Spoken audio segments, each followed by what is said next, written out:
Astaghfirullah. Astaghfirullah al-azim.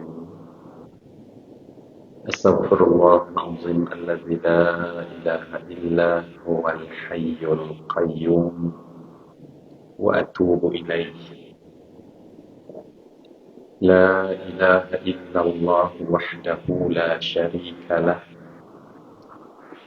Lahul mulku wa lahul hamd.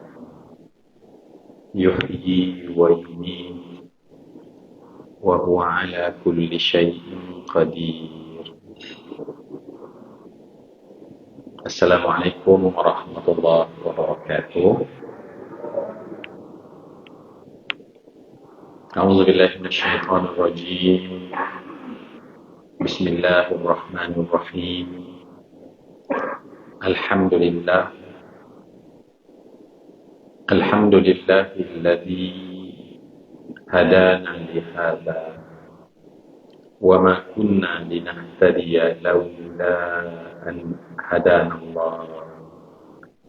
May yahdihillahu fala mudilla lahu wa may yudlil fala hadiya lahu.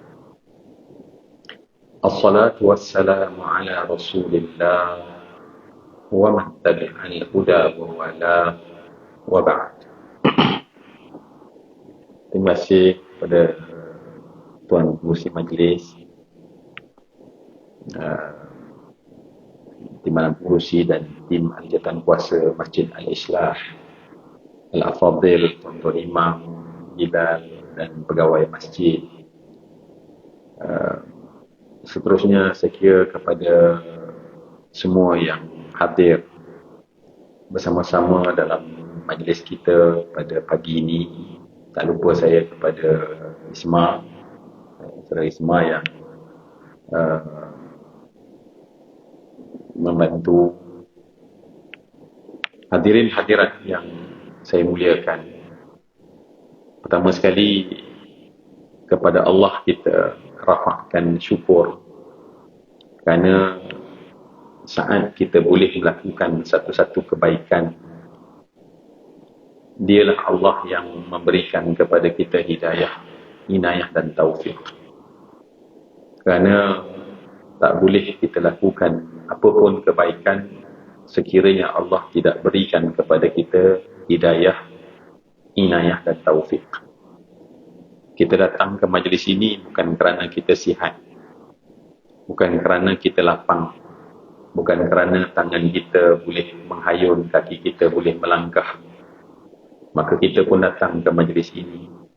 Berapa ramai orang sihat, berapa ramai orang yang lapang, berapa ramai orang yang boleh berjalan tetapi tidak tergerak pun untuk pergi ke mana-mana majlis yang baik. Kenapa kita berada di sini? Kerana Allah berikan kepada kita inayah, hidayah dan taufik. Maka marilah kita jadi seperti orang soleh, orang yang hati mereka sangat baik dengan Allah. Apabila mereka lakukan kebaikan, mereka tak nampak kebaikan yang mereka lakukan. Yang mereka nampak adalah kebaikan Allah yang memberikan dan meminjamkan kepada mereka hidayah, inayah dan taufik. Baik. InsyaAllah pagi ini, pertama sekali juga saya terpaksa menyebutkan bahawa Nabi sebut dalam hadis yang diriwayatkan oleh Imam Ahmad, kata Nabi, man lam yashkurin nas lam yashkurillah. Sesiapa, kata Nabi, orang tu dia tak pandai ucap terima kasih kepada manusia, orang itu tak pandai syukur pada Allah. Jadi saya dengan penuh rendah diri mengucap terima kasih kepada pihak penganjur kerana memberikan ruang ini kepada saya, kepercayaan, dan tuan-tuan pastinya, yang dengan sebab pertemuan inilah kita dapat bersama-sama pada pagi ini, kita dapat berhimpun bersama-sama, dan saya berdoa ke hadirat Allah Subhanahu Wa Taala, jadikanlah setiap saat kami duduk dalam Masjid Al-Islah ini, ya Allah, pertama Ya Allah, sawutkan hati kami dengan ikatan ukhuwah Islamiyah. Ketika di akhir zaman, ukhuwah Islamiyah kian terkikis di hati umat Islam. Umat Islam tak rasa pun sayang pada saudaranya. Dengan sedikit-sedikit perbezaan, dengan sedikit-sedikit tak sama antara kita, kita telah seperti tak ada perasaan sayang hatta sehingga kepada benci-membenci. Sedangkan kita tahu Nabi sebut dalam hadis yang diriwayatkan oleh Imam Al-Bukhari, kata Nabi, sab'atun yuzilluhumullahu fi dhillihi yawma la dhilla illa dhilluh. 7 golongan yang akan Allah letakkan di bawah lindungan bayangan Allah pada hari tidak ada bayangan melainkan hanya bayangannya. Salah satu daripada 7 itu adalah warajulani tahabba fillah ijtama'a alaihi wa tafarraqa alaihi. 2 orang, kata Nabi, yang berkasih sayang kerana Allah, bertemu mereka kerana Allah, berpisah mereka kerana Allah. Jadi tuan-tuan, saya harap pertemuan kita pada pagi hari ini dapat mengerat ukhuwah Islamiyah antara kita sesama kita. Boleh ke tuan-tuan? Boleh ke? Amin ya rabbal alamin. Dan kita harap, ya Allah, pertemuan kami di sini maka menjadi satu pertemuan yang menjadi sebab Engkau berikan hidayah kepada kami dengan cara ditambahkan kepada kami ilmu yang bermanfaat. Kerana Allah, bila kita minta pada Allah, ihdinas siratal mustaqim, ihdinas siratal mustaqim, hidayahkanlah kami ya Allah jalan yang lurus, maka hidayah Allah itu paling banyak ada pada apabila kita duduk dalam majlis ilmu. Jadi saat kita duduk dalam majlis ilmu, apa yang kita mahu sebenarnya bukan ilmu itu, tetapi sebab hidayah itu ada di dalam ilmu itu.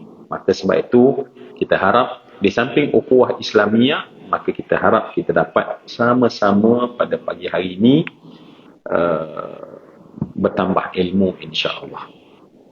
Semua yang saya muliakan, dah sarapan ke belum? Macam tak tanya tak selesa kan? Saya tanya Muslimah lah, Muslimah dah makan ke belum? Kenapa macam sedih bukan soalan sedih kan?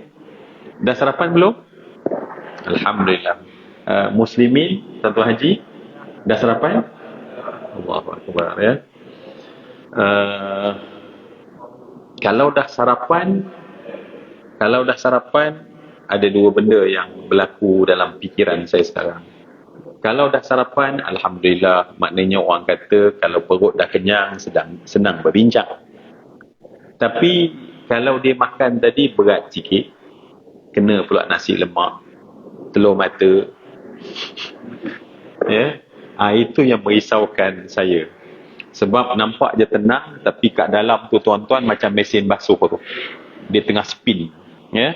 Jadi bila dia banyak, dia bergerak kat dalam, dia ambil banyak tenaga. Bila ambil banyak tenaga, darah kita tuan-tuan bukan banyak sangat, dia ada 7 liter dalam badan kita, darah ni. Bila banyak darah tu turun, dia menguruskan kat tempat usus yang panjangnya tak tahu lebih panjang daripada padang bola ni dalam perut kita ni, darah semua akan pergi kat sana. Dia akan kurang kat mana? Bila dia banyak turun kat bawah, dia kurang kat mana? Dia kurang di atas. So bila atas kurang, dia jadi apa? Dia jadi apa ya? Dia bukan mengantuk sebenarnya, tapi sebab darah kurang bahagian atas. Jadi sebab itu saya suka pun ada, sebab sahabat-sahabat saya, saudara saya sendiri dah sarapan, risau pun ada. Cuma nak tanya terus terang, semua ni insya-Allah sebab pengerusi kata kita akan bercakap sampai pukul 11. Nak tanya tuan-tuan dan puan-puan, ada bateri ke tak? Ada ke tak ada? Orang cakap baik cakap terus terang, kan? Ni ada yang belum lagi dah tiba-tiba tinggal 1 bar. Ya. Belum mula Assalamualaikum dah tinggal dah bunyi bip bip bip bip, minta charge dah. Ala kulli hal, kepada Allah kita berserah kan. Maknanya kalau tiba-tiba nak termengantuk juga, tak apa. Jangan rasa kecil hati pula. Sebab maknanya kita dengan rela datang ke majlis ini, tetapi mungkin ada sedikit mengantuk. Maka kalau mengantuk, kawan-kawan tu tolong pergi picit sikit. Boleh insyaAllah? Boleh insyaAllah. Baik, saya tak tahulah ya, penganjur ni terlampau baik. Jarang ada penganjur yang sebaik macam Masjid Al-Islah. Sehingga tak nak membebankan penceramah, sehingga tak ada tajuk untuk penceramah. Sebab takut nanti penceramah dia susah. Ya. Sedangkan tak ada tajuk tu, saya lagi susah. Jadi, tapi macam mana pun semua yang dikatakan, tentulah semua kita datang sebab hari ini ialah hari pertama. Saya pun rasa syukur, Masya Allah, dalam jadual saya, tiba-tiba tak tahu macam mana, ya. Hari pertama saya berada di Masjid Al-Islah, apa nama? Tak. Masjid yang Mansur. Masya Allah. Okey, jap. Saya takut salah madrasah. Salah, betul ya? Saya pernah jadi tuan-tuan pergi Isma, saya pergi satu tempat. Saya pergi masjid tu, saya ingat masjid tu. Saya nak pergi ceramah lah. Orang tu macam pelik. Saya datang kat situ. Tapi dia kata, Alhamdulillah Ustaz dah datang, kalau Ustaz ceramah bagus. Kalau Ustaz datang, kalau Ustaz dah ceramah, saya kata saya ceramah kat sini ni. Saya tengok balik lah, rupanya masjid sebelah. Dia bukan main tarik, Ustaz ceramah lah dulu Ustaz. Saya kata kalau saya ceramah kat sini, hak sana menunggu tu macam mana. Tapi betul ke masjid ni masjid ceramah pagi ni? Betul ya? So masjid namanya? Al-Mansur. Oh, Al-Mansur. Masya Allah ya.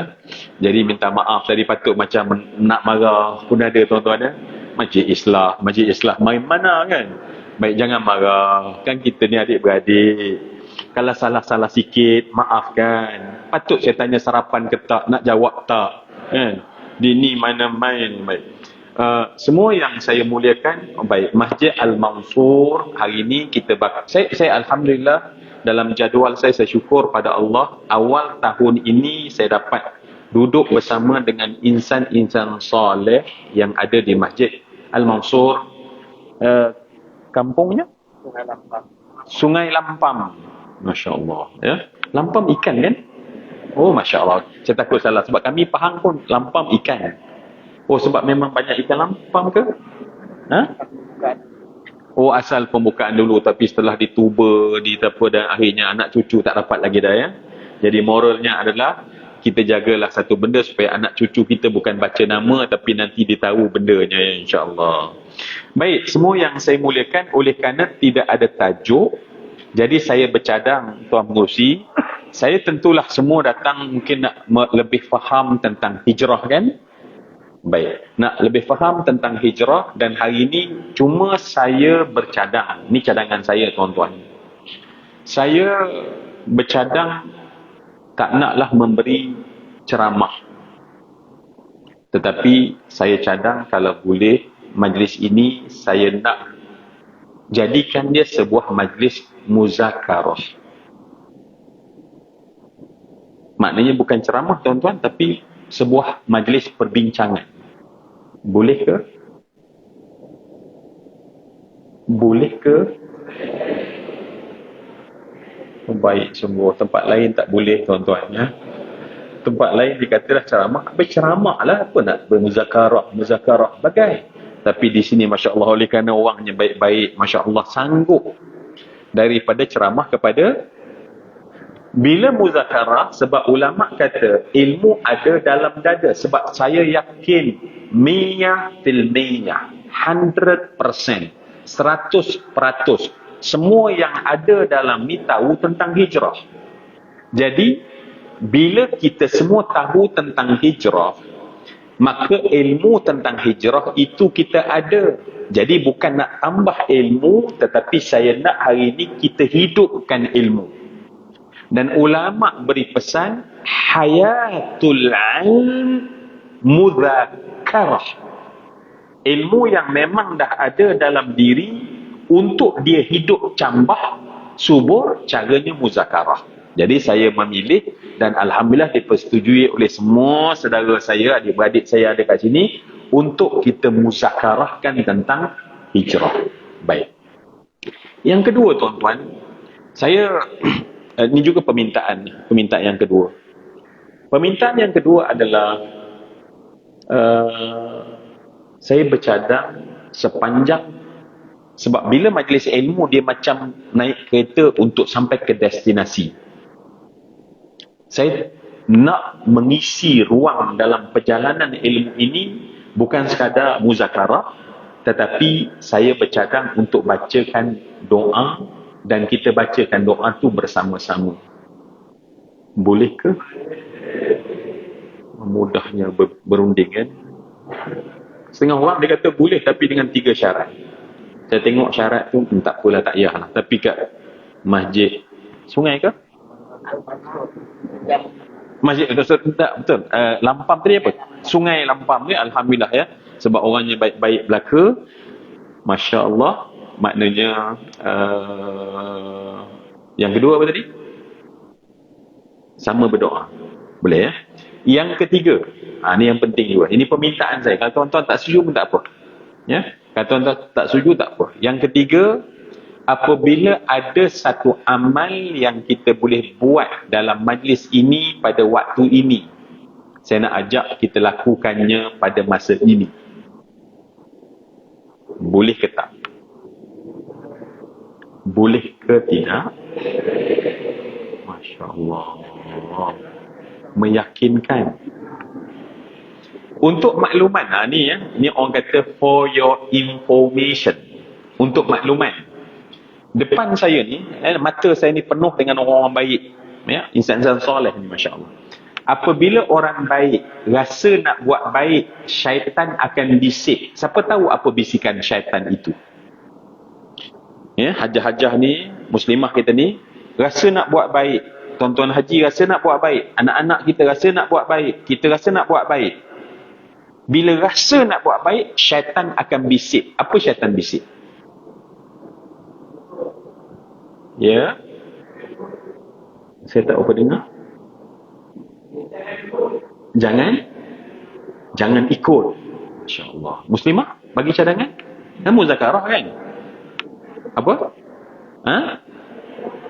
Alhamdulillah, sejuk hati saya. Sebab dengar jawapan tadi tak berapa tepat. Kalau tepat, saya akan tanya, bila kontak dengan syaitan tu? Atau sampai tahu sangat itu sekali. Jadi, bila tak tepat, menunjukkan memang orang baik. Sebab orang baik, mana berkawan dengan syaitan? Dia tak berapa tahu apa syaitan kata. Baik, saya nak tolong bagi tahu. Orang baik, bila dia nak buat baik, saya sebut ni orang baik, bila nak buat baik, bukan orang jahat atau orang tak baik nak buat baik. Beza. Syaitan dia pergi tak sama. Saya sebut sekarang ni, orang baik, bila nak buat baik, syaitan akan bisik apa? Buat. Syaitan akan bisik, buat. Saya ulang sekali lagi. Syaitan bisik apa? Nanti. Bagus, kena buat. Nanti. Esok kita pun rasa nak buat. Bagus, kena buat. Nanti. Minggu depan. Bagus, nak buat. Nanti. Bulan depan. Bagus, kena buat. Nanti. Bila kita buat? Sudahnya? Tak buat. Jadi pada cakap jangan buat, baik cakap buat nanti. Baik, semua saudara saya di Masjid Al-Mansur, kalaulah tiba ada satu benda baik, saya nak tanya tuan-tuan, nak buat sekarang ke nak buat nanti? Saya ulang sekali lagi, ini penting ni. Ini satu statement penting. Kalau ada benda baik yang kita kena buat, nak buat sekarang ke nanti? Masya Allah, memang meyakinkan. Insya Allah nanti kita tengok. Kita doa pada Allah sempena 1 Muharram tahun 1445 Hijri. Baik, oleh kerana muzakarah, semua yang saya kasih sekalian, oleh kerana muzakarah, kita mula dengan doa dulu lah. Saya doa ni, saya kat mana-mana pun kalau ada rakan-rakan sahabat, bila saya rasa saudara, saya ajak bincang. Jom kita baca doa ni sama-sama. Dan kita cuba gegarkan Masjid Al-Mansur dengan doa ni insya-Allah. Baik. Boleh? Bismillahirrahmanirrahim. Allahumma inni as'aluka ilman nafi'an wa rizqan tayyiban wa amalan mutaqabbalan. Baik, dek kerana doa ni pendek, 3 rangkap, terdapat dalam Sunan Ibnu Majah yang diriwayatkan oleh Ummu Salamah Ummul Mukminin. Maka 3 rangkap doa ini maknanya, ya Allah, aku minta kepada Engkau ya Allah ilmu yang bermanfaat, aku minta kepada Engkau ya Allah rezeki yang baik, aku minta kepada Engkau ya Allah amal yang diterima. Dan kita baca pagi ini di awal tahun sebab kata ulama, dunia ini hampas kosong, tak ada makna melainkan kalau kita dapat 3 benda ini. Sebab tu Nabi membacanya setiap hari selepas subuh. Maknanya lepas subuh sekarang lah. Lepas subuh Nabi membaca Allah. Baik, kita baca lagi 2 kali tuan-tuan. Bismillahirrahmanirrahim. Allahumma inni as'aluka ilman nafi'a wa rizqan tayyiba wa amalan mutaqabbala. Minta last ya, kita minta tuan-tuan hari ni saya boleh baca, kita boleh baca seorang-seorang di rumah, tetapi bila kita baca ramai-ramai dan malaikat mengaminkan, kita harap 3 benda yang terpenting dalam hidup kita baca di awal tahun dan Allah bagi kepada sepanjang tahun dan Allah bagi sepanjang hidup kita, dan kita tak mendapat hampas dunia, tetapi kita dapat makna dan erti yang menyebabkan kita rasa puas, indah, seronok dalam hidup di dunia, dan yang lebih penting nanti kita dapat seronok bila masuk dalam kubur. Allahumma inni as'aluka ilman nafi'an wa rizqan tayyiban wa amalan mutaqabbala. Amin. Tuan-tuan dapat hadis dapat doa tadi? Boleh dapat? Boleh dapat? Baik. Boleh tak saya nak bagi puas hati saya? Untuk saya tanya sikit. Daripada hadis tadi, apakah benda terpenting dalam hidup?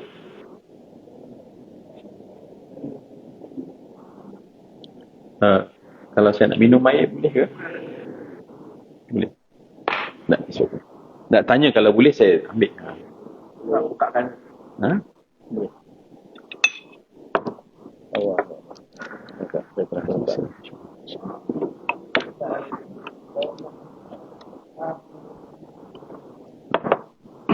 Baik. Di mana tadi tuan-tuan? Apa dia? Baik, Masya Allah. Dalam hidup, apa yang terpenting? Berdasarkan kepada doa yang kita baca tadi. Baik. Tuan-tuan tolong ambil catatan. Dalam hidup, bukan terpenting.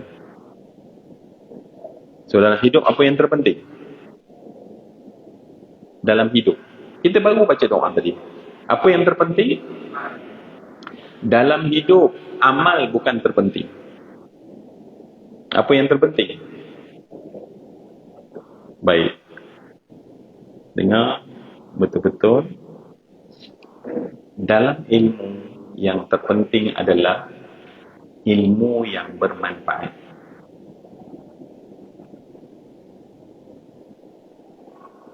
Macam ada yang marah kan? Atau tadi yang jawab apa? Tuan-tuan, kita jawab tadi apa? Ilmu. Sedangkan yang penting adalah ilmu tidak penting. Bahkan ilmu semata-mata boleh jadi merosakkan manusia. Sebab tu Nabi sebut dalam hadis, Kata Nabi sallallahu alaihi wasallam dalam hadis riwayat Muslim, Nabi minta jauh daripada Allah, Allahumma inni a'udzubika min ilmin la yanfa' wa min qalbin la yakhsha' wa min nafsin la tashba' wa min da'watin la yustajabu laha. Aku minta jauh ya Allah daripada ilmu yang tak memberi manfaat. Nampak? Nabi minta jangan dapat ilmu yang tak memberi manfaat. Dalam hadis diriwayatkan oleh Imam Tirmizi dalam sunan dia, Nabi menadah tangan dan lagi baca doa pada Allah, Allahumma 'allimni ma yanfa'uni wanfa'ni bima 'allamtani rabbi zidni ilma. Wahai Allah, berilah manfaat kepada ilmu yang Engkau berikan kepada aku, dan berilah Allah manfa'ni. Ya Allah, berilah manfaat kepada ilmu yang aku dapat. Ya Allah, wanfa'ni, dan berilah manfaat kepada ilmu yang telah Engkau berikan kepada aku. Tambah aku ilmu, maksudnya ilmu yang memberi manfaat. Dalam Sunan Ibnu Majah, Nabi sebut dalam hadis, kata Nabi SAW, salullaha ilman nafi'a wa ta'awwadhu billah min ilmi la yanfa'. Mintalah pada Allah ilmu yang bermanfaat, dan minta jauh daripada Allah ilmu yang tak memberi manfaat. Jadi tuan-tuan, tahun baru ni tuan-tuan, jangan kata saya hendak ilmu, tapi nak apa? Ilmu yang bermanfaat. Kita hantar anak kita ke sekolah, jangan cakap anak tuntut ilmu, cakap dia tuntut ilmu yang bermanfaat. Baik, Alhamdulillah. Ada lagi nak tanya tentang, tapi cukuplah. Kita nak cerita tentang hijrah pagi ni. Baik, tadi ada saya sebut ke tentang amal kita nak buat pagi ni? Tak? Kita dah bersetuju untuk buat amal sekarang ke nanti? Baik, Alhamdulillah. Tuan-tuan memang tajam ya. Saya cakap sekali je tuan-tuan tangkap kan. Walaupun saya dah macam terlupa, tapi di Sungai Lampang, mungkin berkat sungai kita tu agaknya, mungkin tajam dia punya, orang kata apa, pemikiran dia tajam ya. Saya kalau bercakap dengan macam orang yang tajam ni memang mudah, Alhamdulillah ya. Dia kalau cakap jenis yang tak ingat-ingat tu susah tuan-tuan. Tapi di Sungai Lampang ni Masya Allah, saya cakap sekali, tangkap terus macam Imam Syafi'i tuan-tuan. Imam Syafi'i ni tuan-tuan, sampai dia cakap kat orang, tolong jangan cakap sebab apa kamu cakap terus lekat dalam kepala. Saya rasa tuan-tuan ni ada keturunan nama Syafi'i kot ya. Mungkin cucu dia datang ke Sungai Lampang, beranak pinak di sini. Inilah orang dia, cucu Imam Syafi'i. Alhamdulillah. Baik, semua yang dikasih sekalian, sebelum saya nak masuk, kita cuba praktik satu hijrah. Yang nanti kita bincang apa itu hijrah. Walaupun kita dah tahu, tapi kita nak muzakarah kan. Tuan-tuan, kita cuba buat satu hijrah pada pagi ni. Ya, sebab hijrah tu adalah satu benda yang memang sukar, tetapi bukan mustahil. Satu benda yang payah dibuat, tetapi bukan tak boleh dibuat. Tak dibuat kerana manusia tak nak buat. Kenapa tak nak buat? Sebab syaitan kata bukan jangan buat, tapi nanti buat. Tuan-tuan, saya nak tanya, dalam majlis ilmu, apa yang pertama mesti kita buat? Majlis ilmu. Sekarang ni majlis ilmu kan? Ini majlis ilmu. Dalam hadis Nabi diriwayatkan oleh Imam Muslim, kata Nabi, wa man jatama'a qaumun fi baitin min buyutillah wa yatluna kitaballah wa yatadarasunahu bainahum illa nazalat alaihimus sakinah wa ghashiyatuhumur rahmah wa hafathumul malaikah wa dzakarahumullahu fi man indah wa man batta'a amalahu lam yusri' nasabahu. Kata Nabi dalam hadis yang diriwayatkan oleh Imam Muslim, kata Nabi, tidaklah satu kaum yang berhimpun dalam rumah daripada rumah Allah, melainkan mereka itu Masya Allah, dan mereka membaca ayat Allah, mereka membincangkan ayat Allah, Allah berikan kepada mereka ketenangan, Allah hantarkan kepada mereka malaikat, dan malaikat akan bersama dengan mereka. Dan kata Nabi, barang siapa yang kalau dia lambat amalnya, keturunannya takkan mempercepatkan amalnya itu, maknanya mesti pada amal. Baik tuan-tuan, bila kita duduk dalam majlis ilmu, apa nombor satu yang kita kena buat? Tolong saya. Ya? Iktikaf. Baik, Masya Allah. Mana-mana yang tak berniat iktikaf, tolong niat iktikaf. Sahaja aku iktikaf. Bagi clear. Kita bukan duduk saja-saja, tapi duduk kita adalah lebih mahal daripada mendapat emas bertantan pada pagi ini, kata Nabi. Maka sebab tu jom kita niat i'tikaf. Okey lagi? Sebab kadang-kadang kita buat pengajian tapi bukan di masjid. Jadi kalau bukan masjid, mungkin di bangunan sekolah, kita tak boleh i'tikaf. Jadi apa lagi tuan-tuan? Kita kena siap. Nombor satu. Ya? Catatan. Tapi lah, Tuan Haji, sini Imam Syafi'i, dia tak payah catat. Dia memang ingat je. Itu tempat lain memang dia kena catat. Tapi di sini dia dengar dan dia ingat. Alhamdulillah. Kalau catat, bonus. Ada juga hajah-hajah nampaknya mencatat. Yang tak tahulah dicatat ke ditulis menu makanan tengah hari ni ke. Kadang-kadang tu kadang ngantuk, nak hilang ngantuk, gambar-gambar pun dilukis. Tak apa. Baik, lagi tuan-tuan. Lagi. Ada satu benda penting. Baik, kalau tuan-tuan tak perasan, tuan-tuan, saya cakap ni kuat ke? Tak. Saya cakap ni macam suara saya kuat ke? Tak, jangan ambil hati cakap terang. Betul? Just nice. Okey. Betul? Sebab saya tuan-tuan, bila ramai, kita rasa macam saya kena cakap kuat. Sedangkan mikrofon dekat telinga saya. Mikrofon ni dekat dengan mulut saya. Sepatutnya saya cakap perlahan pun dengar kan? Baik, kalau rasa tuan-tuan rasa kuat, tuan-tuan just begitu je ni. Jadi saya tahu, saya cakap tu kuat sangat. Jadi orang Sungai Lampam, dia rasa bingit telinga dia. Baik, saya nak contohnya ni tuan-tuan. Ni hint. Apa benda pertama bila kita masuk dalam majlis ilmu? Benda pertama, nimrah wahidah. Untuk saya bagi hint tuan-tuan, tuan-tuan tolong ingat balik sejarah. Ya, tuan-tuan boleh tengok dalam Sahih Bukhari, hadis. Dalam bab yang pertama adalah bab pertama al-bad'u nuzul al-wahyi. Bab pertama adalah bab turun wahyu. Tuan-tuan, saya cerita tuan-tuan, kalau betul, tuan-tuan kata betul, kalau salah, tuan-tuan kata salah. Ketika wahyu turun kali pertama, maka Jibril berada di atas puncak Jabal Nur. Betul tak? Jabal Nur. Di sana ada Gua Hira. Betul atau tidak? Maka Jibril berada di puncak gua dan Nabi berada di kaki bukit. Maka pada ketika itu Jibril berkata kepada Nabi Muhammad daripada puncak. Berkatalah Jibril. Apa kata Jibril? Ya Muhammad, iqra.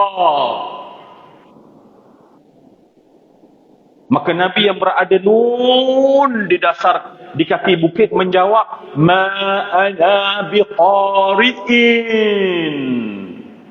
Maka Jibril menyebut lagi, iqra. Di lembah yang sunyi tersebut bertalun-alun ketika itu, iqra, iqra, iqra, iqra. Dan Nabi menjawab, ma ana biqari'in, biqari'in, biqari'in, biqari'in. Tuan-tuan, betul ke tak cerita ni? Betul ke tak?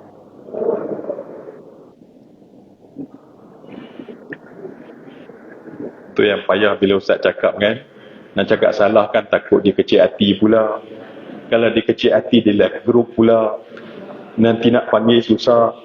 Tuan-tuan, jangan tuan-tuan rasa apa-apa. Saya cerita kalau betul cakap betul, kalau salah cakap salah. Betul ke salah?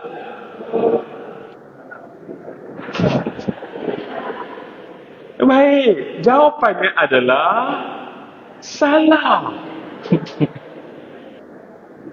Sebab ketika wahyu saya dah dengar. Apa dia? Dalam gua sama-sama, betul tak? Lepas tu apa buat? Didakap, dipeluk, betul tak? Betul tak? Barulah dia kata bacalah, betul tak? Dan Nabi kata hatta balagha minil juhud, sampai aku rasa sempit dan sesak dan aku berkata ma ana biqari'in, aku tak reti membaca. Baik, semua yang dikasih sekalian, siapa tahu apa dia punya moral daripada cerita ni? Apa dia punya, orang kata, pengajaran? Baik, mesti ilmu ada hubungan. Hubungan tu jauh ke dekat? Jauh ke dekat, tuan-tuan? Jadi maknanya ilmu kalau nak dapat, kena jauh ke kena dekat? Alhamdulillah, senang bercakap dengan orang pandai. Kalau macam tu tuan-tuan, saya nak tanya, dalam majlis ni kita jauh ke dekat? Dekat sangat. Saya tanya sekali lagi, dalam majlis ini kita jauh ke dekat? Baik, nampak dah ya? Sekarang saya nak ajak satu amal. Apa amal dia? Kita buat macam Nabi dan sahabat Nabi bila ada dalam majlis ilmu, mereka akan datang rapat ke hadapan. Tu dia. Jadi Haji, saya nak minta muslimah boleh datang ke, sebab dia orang kita kita dah pecahkan macam ni kan. Muslimah tolong rapat ke depan, muslimin tolong rapat ke depan. Saya nak jemput. Syaitan tengah kata, bagus, buat nanti. Baik, saya nak jemput sekarang. Saya nak tengok berapa minit orang Sungai Lampang boleh buat apa yang Nabi suruh. Masa sedang berjalan tuan-tuan, syaitan tengah cakap, bagus nanti ya. Nantilah. Allah Akbar. Okay.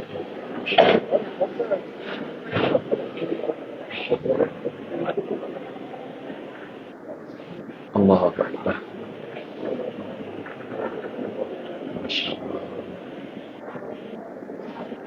Terima kasih. Terima kasih. Masya Allah. Oh ya? Bukan. Sebab kita kan nak hijrah. Hijrah ni adalah kena buat benda tak biasa buat, baru jadi hijrah. Kalau mengulang benda yang sama, bukan nama hijrah. Dan saya nak tanya tuan-tuan yang berubah, Masya Allah, Haji ya? Haji, ni sahabat saya nampak jauh juga tadi bergerak. Susah ke senang? Saya nak tanya, susah ke senang? Ya? Senang? Nak berpindah tu senang ke susah? Ada member yang tolak. Nampak tak? Semua ni pelajaran hijrah tuan-tuan. Memang susah, tapi sebab ada member tolak, maka sebab tu hijrah jadi mudah. Sebab semua orang baik, tapi tak ada orang nak ajak jadi baik. Kadang-kadang orang berubah, dia berubah seorang. Maka dia datang masjid seorang, dia tak peduli orang lain, dia dah berhijrah. Itu bukan hijrah. Hijrah adalah mengajak orang lain. Sahabat saya beritahu kan, mana lagi? Mudah. Yang pakai sahabat saya pakai Taliban. Boleh faham cakap Melayu ke? Orang sini ke? Masya Allah ya. Mudah tak? Baik. Siapa yang rasa payah? Sebab tadi masa yang saya suruh tadi kan, ada yang bangun ramah. Baik. Kenapa payah? Cuba kita fikir, kenapa nak buat satu benda paling mudah? Paling mudah. Maknanya adalah ikut dalam agama, ilmu takkan dapat kalau kita tak buat. Sebab tu tuan-tuan, ya, banyak masjid buat majlis pengajian tapi Allah tak bagi ilmu. Kalau tuan-tuan tengok ulama dulu dengan kita pergi masjid, kita mungkin pergi masjid, ada pengajian, pergi masjid, ada tafsir, pergi masjid, ada hadis. Tuan-tuan, umur kita dalam masjid menuntut ilmu sama macam umur Imam Ghazali menuntut ilmu. Tetapi Imam Al-Ghazali menjadi hujjatullah. Tapi kita sampai sekarang kita rasa, tak tahu apa yang kita tahu. Kenapa tuan-tuan? Sebab ilmu bukan pada konten. Bukan pada apa tu? Isi dia. Tetapi syaratnya adalah kena rapat macam Jibril. Maknanya kalau kita nak ilmu tapi tak nak buat apa yang dia ajar, memang tak dapat ilmu. Saya ulang sekali lagi tuan-tuan. Sebab saya bercakap pada semua yang cinta ilmu, kita akan rugi. Saya dah duduk banyak majlis ilmu. Saya dah duduk banyak majlis pengajian yang hancurkan oleh masjid kita. Tetapi kenapa saya tak rasa bertambah ilmu? Sebab bukan Allah tak nak bagi ilmu, tetapi Allah bagi syarat bahawa ilmu kena rapat. Tanpa rapat, kamu takkan dapat ilmu tersebut. Tuan-tuan, kalau tuan-tuan tak rasa macam nak kukuh lagi, Nabi dalam hadis yang diriwayatkan juga oleh Imam Muslim daripada Sayyidina Umar ibn Khattab ibn Naufal ibn Abdul Uzza ibn Riyah ibn Abdullah ibn Qurtib ibn Razzah ibn Adi ibn Ka'ab ibn Lu'ay ibn Ghalib ibn Fihr al-Quraishi العدوي رضي الله عنه قال بينما نحن جلوس عند رسول الله صلى الله عليه وسلم إذا طلع علينا رجل شديد بياض الثياب شديد سواد الشعر لا يرى عليه أثر السفر ولا يعرفه منا أحد حتى جلس إلى النبي صلى الله عليه وسلم فأسند ركبتيه إلى ركبتيه فوضع كفيه على فخذيه فقال يا محمد أخبرني عن الإسلام قال الإسلام أن تشهد أن لا إله إلا الله وأن محمدا رسول الله وتقيم الصلاة وتؤتي الزكاة وتصوم رمضان وتحج البيت إن استطعت إليه سبيلا قال صدقت فأجبنا له يسأله ويصدقه ثم قال وما الإيمان أن تؤمن بالله وملائكته وكتبه ورسله واليوم الآخر والقدر خيره وشره قال صدقت ثم قال وما الإحسان أن تعبد الله كأنك تراه فإن لم تكن تراه فإنه يراك ثم قال متى الساعة قال وما المسؤول أعلم من السائل ثم قال وما أمراتها قال أن تلد الأمة ربتها وأن ترى الحفاة العراة رعاء الشاة يتطاولون في البنيان.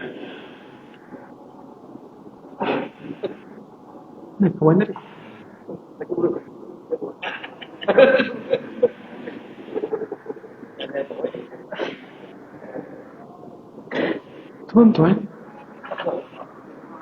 saya terkejut sebab hadis ni nak bagi tahu fantalaqa, maka dia pun terus berlalu. Macam masuk sangat hadis tu dengan sahabat saya. Sebab hadis tadi saya berhenti tadi ialah fantalaqa, maknanya dia terus bangun dan berlalu pergi. Saya macam Masya Allah, ini orang Sungai Lampang bukan alang kepalang. Dia nak tunjuk, Ustaz, kami bukan sekadar boleh terjemah, diwakilkan seorang untuk buktikan maknanya adalah fantalaqa, maknanya terus berlalu pergi. Masya Allah, kalau macam ni saya rasa tak payahlah Ismah, kita stop je lah. Ada ceramah kat Sungai Pantai Remeh lah pula. Fantalaqa maknanya intalik, ya, intalik. Maksud intalik tu maknanya dia tak tunggu dah. Falabistu maliyan. Saya nak habiskanlah, ya, boleh ke? Falabistu maliyan, aku tunggu beberapa hari. Maka Nabi tanya pada aku, ya Umar, atadri man sa'al, kamu tahu tak siapa yang datang tanya soalan dulu? Maka Umar menjawab, Allah wa rasuluhu a'lam. Maka Nabi menjawab, annahu Jibril, sesungguhnya itu adalah Jibril yang datang kepada kamu liyu'allima dinakum, yang mengajarkan untuk kamu agama kamu. Baik tuan-tuan, hadis tadi agak panjang sikit. Saya tak nak terjemah semua sebab nampaknya macam semua faham. Kan? Sebab Isma tadi dia cakap, Ustaz, kalau di mana? Masjid Al-Mansur ni, kalau Ustaz baca hadis ke, tak payah terjemah, tak apa. Sebab Alhamdulillah Masjid Al-Mansur dia memang faham apa yang saya baca. Kan? Ha? Saya kena terjemah ke tak? Saya kena terjemah ke tak? Tengok pula dia, kan? Sebab Isma ni bukan saya, Isma kata, Ustaz kalau tanya dia orang, memang dia kata perlu terjemah. Sebab, ni bukan saya cakap tuan-tuan, ni Isma cakap. Sebab bahasa Melayu tu Ustaz, bahasa kebangsaan. Kalau kita tak pandai hormat bahasa Melayu, ada nak suruh siapa hormat? Saya tengok Isma, Masya Allah, semangat patriotik dia tinggi tuan-tuan. Jadi kalau saya terjemah bukan sebab tak faham, tapi sebab hormat bahasa kebangsaan. Sebab tu bila saya baca hadis tadi, Masya Allah, yang mendengar ya, hajah-hajah mencatat, maknanya Masya Allah memang faham, kan?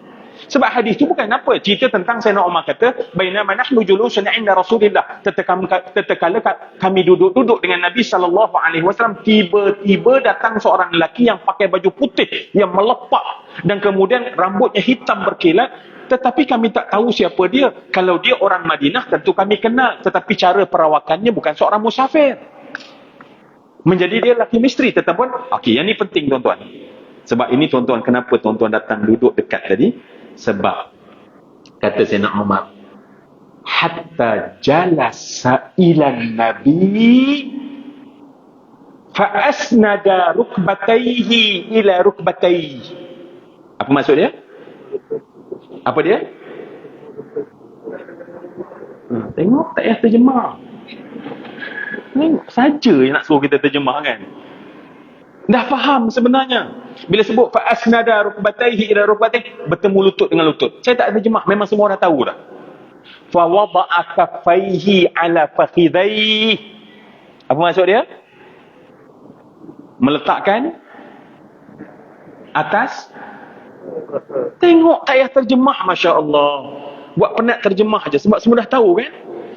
Baik, saya nak tanya semua yang dikasih sekalian, kisah tu panjang lah, kisah tu tentang seorang lelaki, dan lelaki tersebut Jibril datang jumpa Nabi. Okey, saya nak buatlah contoh ya. Jom kita cuba tengok.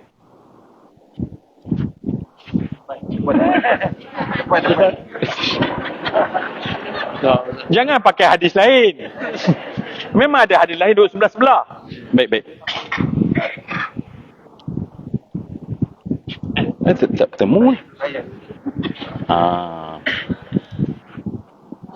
Baik, cuba bayang, datang seorang lelaki yang kami tak kenal, duduk dengan Nabi, bertemu lutut dengan lutut, fa asnada, bersanad antara lutut dan lutut, dan meletakkan tapak. Sekejap, tak apa, insyaAllah. Boleh dengar belakang? Kalau tak dengar, menunjukkan jauh, kena rapat. Maka meletakkan tapak tangannya di atas pehanya. Peha siapa tuan-tuan? Peha siapa? Baik, kalau dia terletak tangan atas peha Nabi, dia jadi macam ni. Dalam riwayat Imam Abu Dawud. Tetapi dalam riwayat yang masyhur adalah meletakkan di atas pehanya. So macam ni. Cuba tuan-tuan buat sekejap. Saya nak tengok. Itu pun marah. Tak habis lagi marah tadi kan? Sebab suruh panggil dekat-dekat tadi kan? Bila saya suruh letak tangan, tak nak. Masya Allah, sampai hati. Baik, sekarang ni tuan-tuan, kalau tuan-tuan, baik, tuan-tuan boleh rasa tak bila kita duduk macam ni, apa maksud dia? Orang yang ready. Orang yang bersedia. Nampak tak? Berbanding orang yang dah apa, Ustaz mengabar, tak tahulah. Ya. Baik. Nanti. Dah siap dah.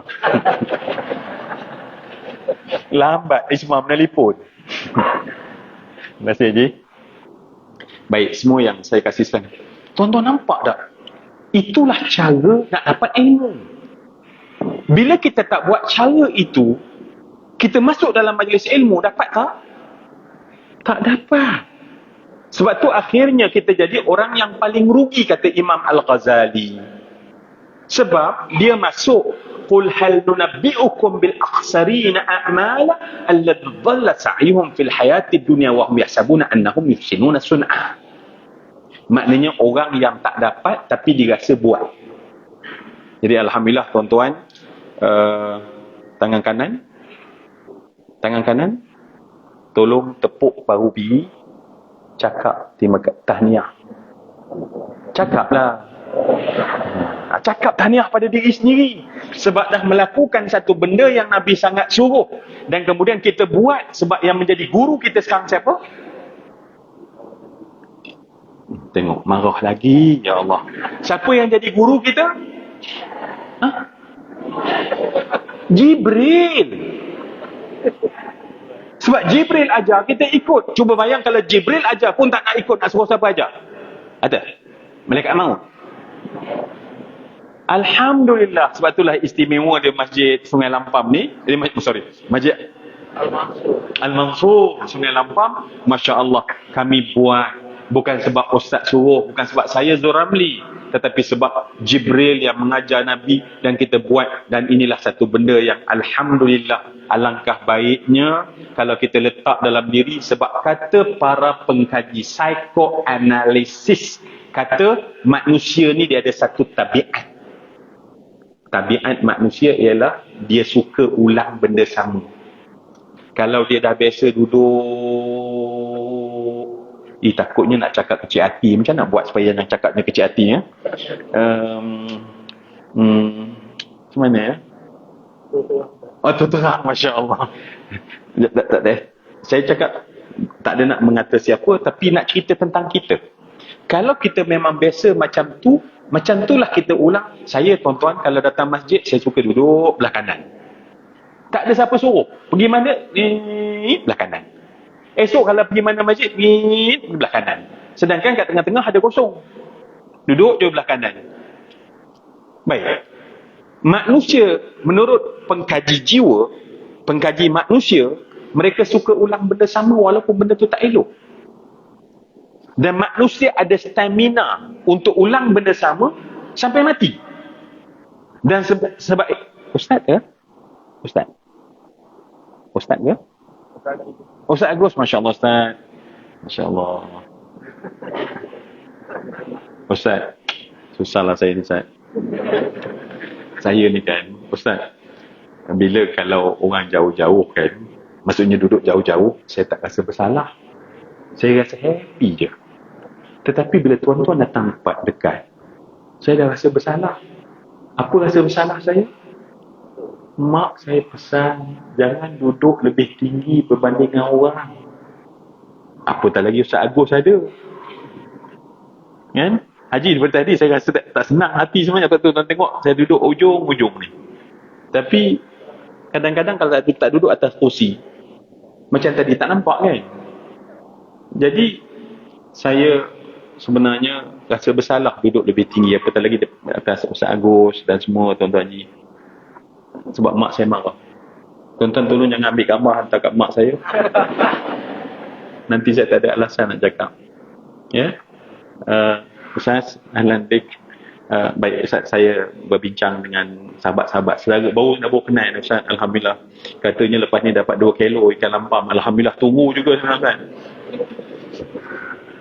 Di mana tadi? Manusia suka mengulang benda sama. Sebab tu bila ajak berubah, dia tak nak berubah. Walaupun benda senang. Bukan sebab susah tadi kan? Bukan sebab susah. Adakah tadi tu bila bangun perang? Bunyi apa tu? Patah kaki. Tak ada, bangun senang. Tetapi payah sebab tak biasa. Sebab itu para sahabat Nabi, bila Nabi berdiri saja untuk beri ilmu, mereka datang serapat-rapatnya. Kalau gugur daun tak akan jatuh ke tanah. Sebab rapatnya mereka sesama mereka. Dan inilah tuan-tuan, alangkah baiknya, ya, paling tidak kita letak dalam perasaan kita dulu. Aku naknya lah ya Allah jadi macam ni. Bila saja majlis ilmu sebab aku nak ilmu Allah, maka Allah bagi peraturan. Hantar Jibril ajar Nabi ajar para sahabat, dan sahabat yang ikut Nabi akan ikut. Tetapi ada juga manusia yang tak nak ikut. Bila tak nak ikut, apa nak kata? Sebab Allah tak bagi dia hidayah, Allah tak bagi dia inayah. Jadi syaitan sedang berperang. Apa dia? Syaitan sedang berperang cakap apa? Nanti. Bukan tak nak buat. Nantilah. Kita buatlah nanti-nanti. Akhirnya mati tak sempat nak buat pun. Baik, semua yang dikasih Islam. Okey, Alhamdulillah. Kalau saya nak puji tuan-tuan riak tak? Janji jangan riak ya. Saya tuan-tuan banyak juga bila mengajak di masjid-masjid ya. Sebab saya tak sebut tuan-tuan di mana-mana ya. Ampunkan saya tak sebut mana-mana. Ada setengah daripada setengah. Ajak tak bergerak. Marilah tuan-tuan, kita ikut sunnah Nabi. Dia buat duk je tuan. Saya baca hadis tadi. Dia buat tidur. Sebab kan dalam Islam bila tidur kan tak wajib. Sebab tak dengar. Tapi di sini Masya Allah ya Ustaz, saya ajak sekali je, semua orang bergerak, muslimat semua bergerak, menunjukkan Masya Allah memang mudah untuk kita hijrah bila kita dapat satu bimbingan yang kita harap baik dari Allah Subhanahu Wa Taala. Baik, oleh kerana tuan-tuan dah dekat dan saya rasa bersalah dengan tuan pengurusi majlis. Mana tuan pengurusi majlis tadi? Oh, dia tuan pengurusi majlis, dia bergerak begitu ya. Macam tuan rumah kedua kahwin rupanya, masya-Allah. Rupanya begitu tuan-tuan, susah jadi pengurusi. Tuan-tuan ingat senang ke? Ingat nak jemput saja penceramah dan rupanya dia pergi sana, pergi sini. Yang keluar tadi dah datang balik ke? Masya-Allah.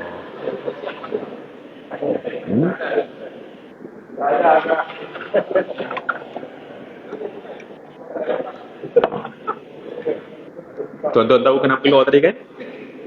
Tuan-tuan tahu kenapa Tuan Haji tadi keluar kan? Tahu kan? Sebab nak fahamkan hadis tadi. Kalau dia tak buat, kita tak faham.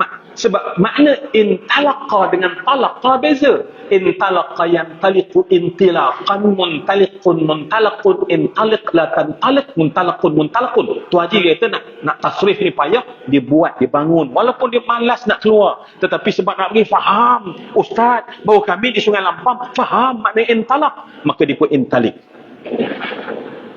Memang tinggi hikmah dia orang di sini. Kalau saya tak faham ni tuan-tuan, sebab tu hikmah ni ditinggikan. Sebab tu saya harap saya dapat kejar tuan-tuan punya tinggi hikmah tu. Tolonglah saya, wahai Allah. Baik, kalau macam tu tuan-tuan, oleh kerana saya takut tuan pengurusi nanti tanya saya, sebab pengurusi ni nampak dia macam tu tuan-tuan. Tapi kalau saya tak cakap tentang hijrah, nanti masya-Allah dia akan bagi kad kuning. Dia macam referee juga. Dan Ustaz kata cerita hijrah, tapi tak ada cerita hijrah. Baik tuan-tuan, maaf saya tanya, apa makna hijrah? Apa makna hijrah? Ya? Dah tak payah menyanyi. Sebab ada yang dah hijrah, kan? Jangan bagi kami menyanyi Ustaz, sebab nanti itu makna hijrah. Tak tuan-tuan, simple je. Apa makna hijrah? Pindah. Okey, baik. Yang ni kena perhati betul-betul ya. Sebab kita pakai mikroskop sekarang. Ada benda boleh nampak dalam mata, ada benda kena pakai mikroskop. Ataupun paling tindak apa tu yang besar kat sikit. Apa? Ya Allah, tuan-tuan boleh baca apa yang saya tak ada dalam kepala saya kan? Mak saya pesan sangat, Zul, kalau kamu nak berkawan, berkawanlah dengan orang yang ingat.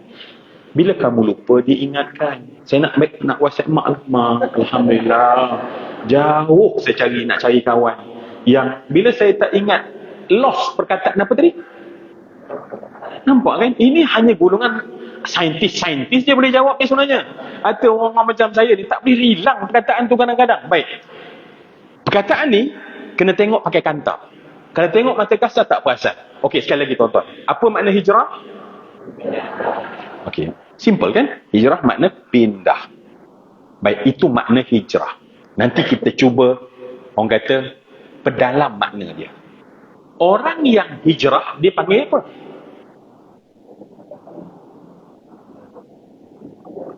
Tuan-tuan, tolonglah jangan tiba-tiba seorang bangun. Nak tunjuk pula itu makna hijrah. Biarlah tu Haji tadi seorang cukup lah tuan-tuan.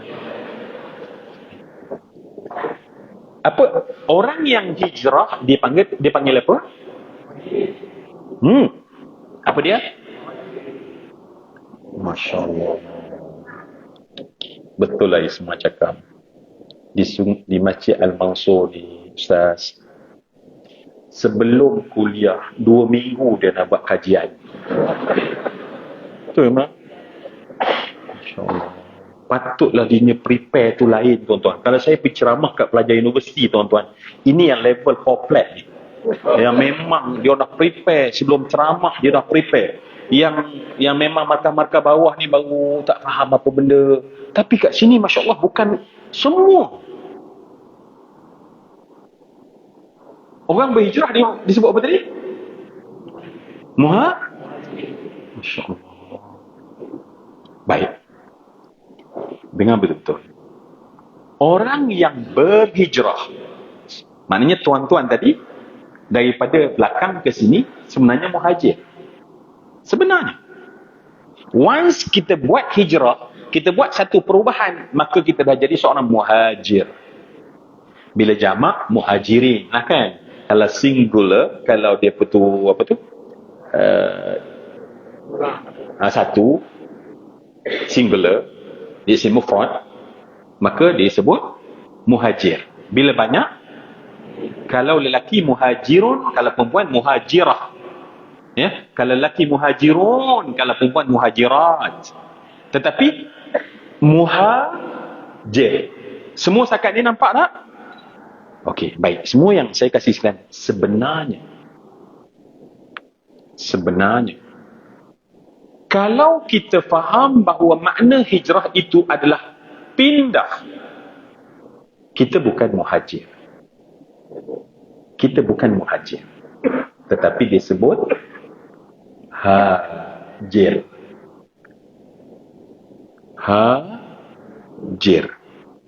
Jadi saya nak tanya tuan-tuan, nak pilih mana satu? Nak jadi seorang hajir, nak jadi seorang muhajir?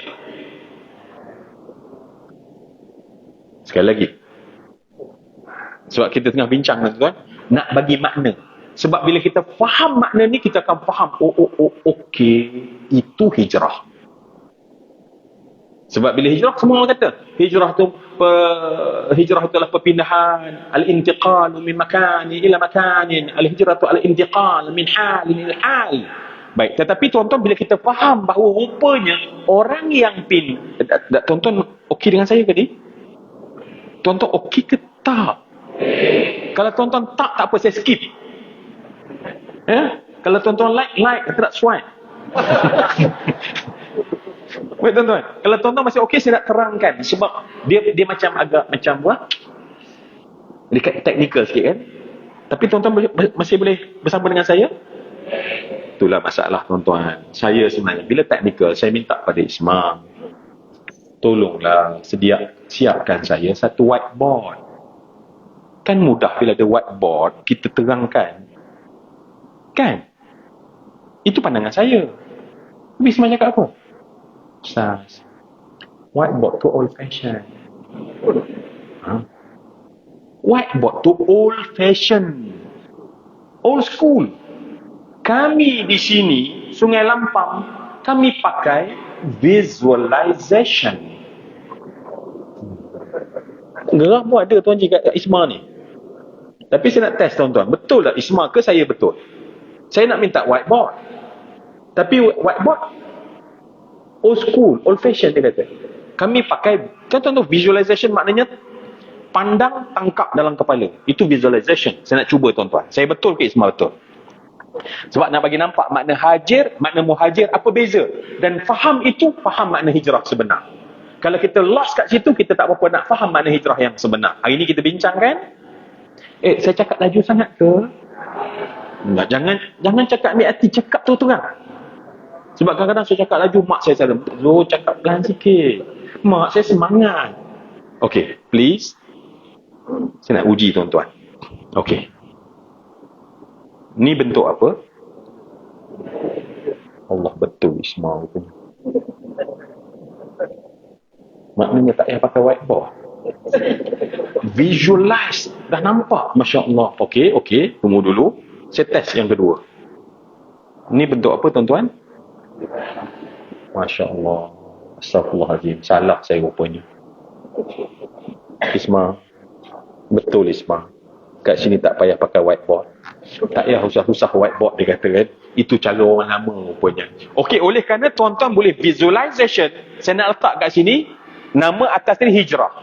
Orang yang berhijrah, dia yang pertama disebut muhajir. Orang yang satu lagi disebut kita nak faham apa beza di antara muhajir dan hajir. Bila kita faham muhajir maknanya orang hijrah, hajir juga makna orang hijrah. Tapi kenapa bila dalam Islam Allah Subhanahu Wa Taala sebut orang hijrah dibina di atas hajara, yuhajiru. Kan tuan-tuan tengok sini, hajara yuhajiru muhajaratan. Wahijaran, muhajar, hajir, la tuhajir, muhajarun. Dalam Quran Allah sebut innal ladina amanu wal ladina hajaru wajahadu fi sabilillah ulaika yarjuna rahmatallah wallahu ghafurun rahim. Baik, kat sini pula Hajara yahjuru hajran. Hajirun mahjurun uhjur. La tahjur mahjarun mahjarun mihjarun. Ini di atas fa'ala yufa'ilu mufa'alatan wa fi'alan mufa'ilun fa'alun fa'ilat fa'il mufa'alun fa'alun. Yani fa'ala yaf'ulu fa'lan fa'ilun maf'ulun uf'ul la taf'ul maf'alun maf'alun mif'alun. Semangat tahun baru tuan-tuan. Bila hujung tahun dah tak semangat. Baik. Saya nak nampakkan tuan-tuan ada beza. Tuan-tuan nampak ke beza dia? Bila saya terangkan, nampak tak beza dia?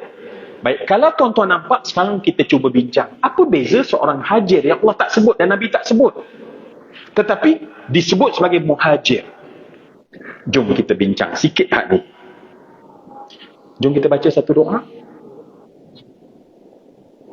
Jom kita baca satu doa. Boleh?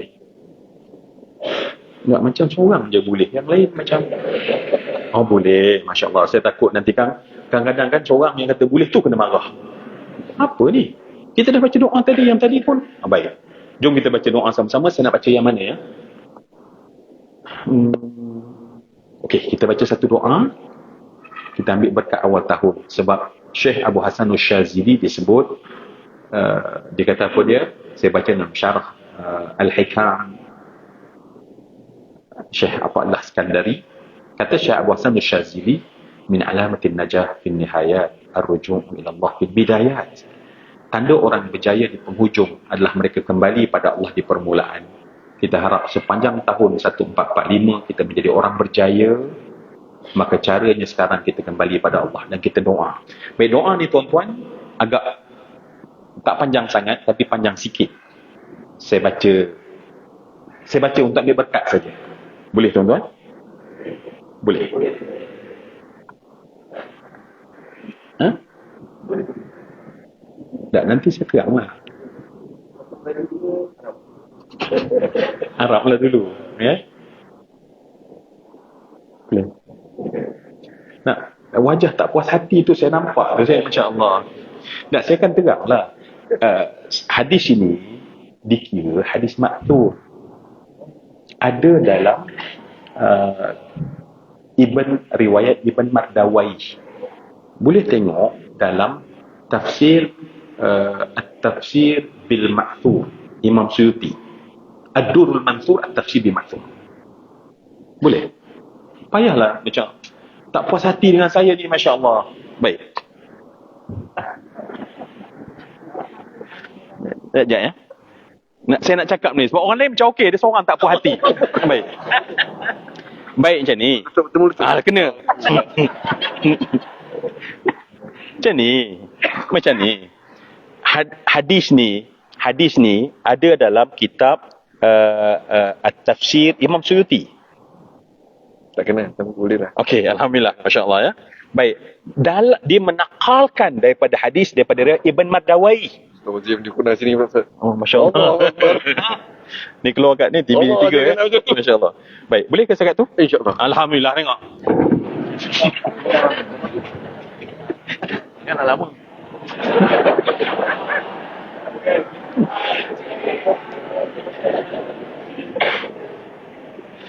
Tengok tuan-tuan senang jadi tuan pengurusi majlis. Susah jadi pengurusi majlis. Mari bawa mic habis dah. 2 kali dah tuan-tuan. Lepas ni dia kata tak mau main dah. Baik. Tuan-tuan, okey, sebab saya cerita tadi sebab supaya tuan-tuan tahu bahawa sebenarnya apa yang kita bakal baca ni ada dalam riwayat Ibn Mardawai yang diambil oleh seorang hafiz, maknanya seorang alim dalam ilmu hadis dan tafsir. Kalau tuan-tuan baca tafsirul Jalalain, dia mengarang dengan guru dia. Sekarang dia karang satu kitab yang namanya adalah At-Tafsir yang mencerita Ad-Durrul Mansur At-Tafsir bil Ma'thur. Baik, kita bacalah senang ya. Tapi saya nak cerita lebih kurang dulu latar belakang. Boleh ke? Jangan buat tak puas hati lagi. Baik tuan-tuan, kisah ni tuan-tuan dalam tafsir surah Yusuf. Kenal kan? Tahu kan Nabi Yusuf? Tahu? Baik. Nabi Yusuf masa kecil apa kena? Kena buang dalam Masya Allah. Memang ya Allah. Saya tak cerita dah buat kajian kan. Dibuang dalam apa? Okey, kita pakailah telaga walaupun dalam tafsir tu dia terang. Itu bukan telaga, tapi tak apa. Okey, baik. Disebut ghayabatul jubbah. Baik. Dalam hadis ni tuan-tuan, yang ni kita nak baca doa dia. Tapi sebelum baca tuan-tuan, saya nak tanya tu tuan-tuan. Manusia ni dengan masalah, yang pertama, bila dia masuk tertimpa masalah, ada dia tak boleh keluar daripada masalah. Yang pertama. Yang kedua, dia masuk masalah, dia boleh keluar daripada masalah. Tuan-tuan nak yang mana? Saya ulang sekali lagi tuan-tuan. Macam tak berapa nak ambil perhatian. Golongan pertama, dia ada masalah dan dia masuk dalam masalah, dia tak boleh keluar daripada masalah. Golongan kedua, dia ada masalah, dia masuk dalam masalah, dia boleh keluar daripada masalah. Tuan-tuan nak yang mana? No. Macam mana ya? Sebab doa ini untuk golongan ketiga.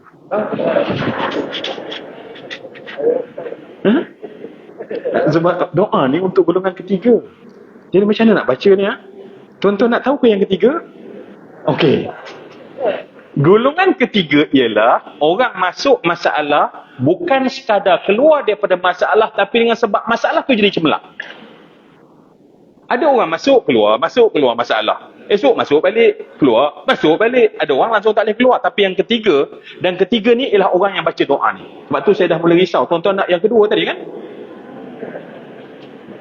Lain kali tengok dulu yang ketiga, yang keempat, yang kelima kalau ada, baru buat pilihan. So tuan-tuan nak yang ke mana? Baik, oleh kerana semua nak yang ketiga, jom kita baca doa ni sama-sama insya-Allah. Doa ini tadi saya dah sebut pada sahabat saya, walaupun mikrofon lambat sampai tadi, tapi maknanya masya-Allah, nanti apa-apa tanya pada sahabat saya lah insya-Allah ya. PM tepi. Sekejap, Muslimah dah mula angkat tangan. Saya kata bersalah dah, masya-Allah. Mula nak terang lagi, tapi sebab dah angkat tangan sambil marah ni, bila nak baca. Sabar tuan-tuan, benda boleh berkelahi, buat apa kita berunding. Baik, jom kita doa. Tuan-tuan, bila doa ni tuan-tuan, malaikat bersama dengan kita. Maaf, saya macam bergurau, bukan nak merendahkan majlis ilmu, tapi orang kata manusia ni kan, kalau duduk seri daripada awal, lagi tinggal saya seorang je, hal lain pejam kata, bukan saya kata, ni sahabat saya kata. Baik, semua yang dikasih lain, bila kita kata kita baca doa, ya Allah, kita nak baca doa ini dan kita nak apa pun masalah yang kita sedang hadapi atau nanti kita hadapi, tetapi jadi sebab untuk kita jadi cemerlang. Seperti Nabi Yusuf, bila dia baca doa ini, kata Nabi, Jibril dihantar oleh Allah untuk baca doa ini. Dia bukan sekadar keluar, selesai masalah, balik kampung. Tuan-tuan bayang tak, kalau Nabi Yusuf dia boleh keluar, balik kampung, apa jadi? Abang dia buat daya dia lagi. Maknanya keluar masalah, masuk masalah. Tetapi dia keluar di mana?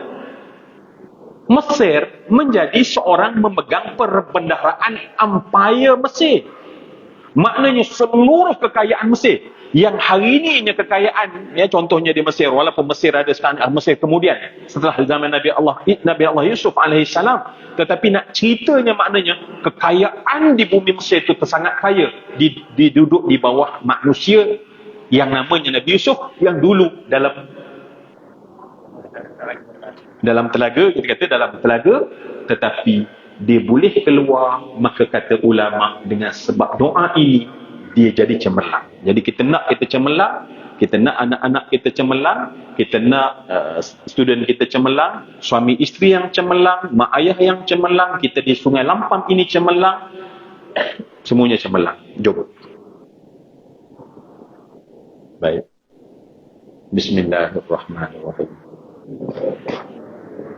Allahumma inni as'aluka bismika al-makhzun wal-maknun ya badi'as samawati wal-ard ya dzal jalali wal ikram an taghfira li dhanbi wa tarhamani wa an taj'ala li min amri farajan wa makhraja wa an tarzuqani min haitsu ahtasib wa min haitsu la ahtasib. Kita baca 3 kali tuan-tuan. Sebab Nabi kata alidhu bihadhil kalimah. Nabi kata selalu baca. Sebab kalimah ini hanya dibaca oleh golongan mustafi, golongan orang terpilih, kata Nabi. Baik kita nak supaya kita jadi orang terpilih yang dapat baca doa ini, insyaAllah. Kita baca 2 kali, tuan-tuan. Ini bukan latihan, tapi memang kami minta betul-betul pada Allah. Dan kalimat yang diucap oleh mulut Nabi Yusuf, diucap oleh mulut kita, dan kita harap kejayaan yang Allah beri kepada Nabi Yusuf, Allah bagi kejayaan kepada kita, rumah tangga kita, anak kita, zuriat kita, insyaAllah. Bismillahirrahmanirrahim. Allahumma inni as'aluka bismika al-makhzun wal-maknun ya badi'as samawati wal-ard ya dzal jalali wal-ikram an taghfira li dhanbi wa tarhamani wa an taj'ala li min amri farajan wa makhraja wa an tarzuqani min haitsu ahtasib wa min haitsu la ahtasib. Baik, minta sekali lagi tuan-tuan, harap dalam hati betul-betul doa ini didengar oleh Allah, dan kita tahun 1445 menjadi jauh lebih cemerlang berbanding tahun-tahun sebelum daripada ini. Allahumma inni as'aluka bismika al-makhzun wal-maknun ya badi'as samawati wal-ard ya dzal jalali wal-ikram an taghfira li dhanbi wa tarhamani wa an taj'ala li min amri farajan wa makhraja wa an tarzuqani min haitsu ahtasib wa min haitsu la ahtasib. Amin ya rabbal alamin. Astagfirullah wa atubu rajana wa atubu bisri qaulika innama amruhu idza arada syai'an yaqulu lahu kun fayakun. Insyaallah kita minta Allah tunaikan dan Allah jadikan apapun masalah yang kita sedang hadapi, sama ada masalah kesihatan, masalah diri, masalah rumah tangga, masalah anak kita, bukan sekadar selesai tetapi cemerlang. Amin ya rabbal alamin. Baik. Semua yang dikasihkan, saya ada lebih kurang dalam 25 minit lagi. Sekali lagi saya nak tanya soalan. Tuan-tuan masih ada bateri? Nah, apa slow dah bateri kita? Sekali lagi, tuan-tuan masih ada bateri? Macam tu lah orang ada bateri kan? Orang tak ada bateri. Baik, 25 minit insyaAllah kita bincang sebab nak dapat makna. Apa makna aku sebagai seorang, sebab tuan-tuan kata saya nak jadi seorang yang muhajir, bukan hajir. So apa beza di antara, kenapa Allah tak menggunakan kalimah hajir tetapi muhajir, isim fa'ilnya? Baik, semua yang dikasihkan kata ulama tafsir. Sebab mufa'alatan dia mesti ada berlaku tantangan. Bainal isnain, dia mesti ada berlaku tantangan. Maknanya hijrah adalah sesuatu yang bukan sekadar pindah, tetapi kerana berlakunya tantangan sehingga berlakunya pindah. Saya ulang sekali lagi.